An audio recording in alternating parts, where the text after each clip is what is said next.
Hi friends, I hope everybody's doing fantastic today. It's Miss Stephanie from Little Sunshine in Willowbrook. Today we are going to be making Pebble plaques.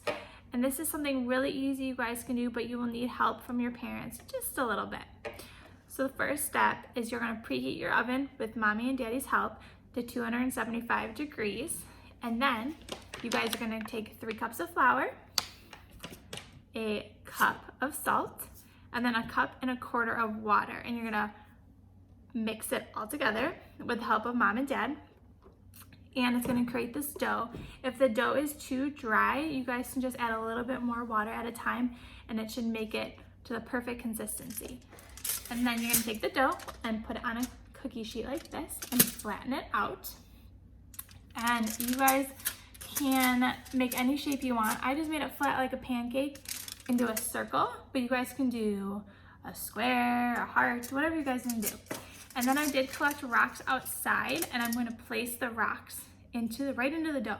Kind of want to push it in there a little bit so they're nice and secure. And then when it's all done, you're going to pop it right in the oven, and it's going to be in the oven for 2 hours so it dries out.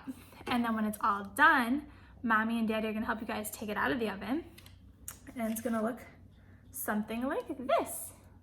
Super cute, and you guys can put it on display. If the rocks do come out, you guys can just use some glue and kind of put it in there, and they'll be perfectly fine. But yeah, so I hope you guys enjoyed this activity, and I will talk to you guys later. Bye!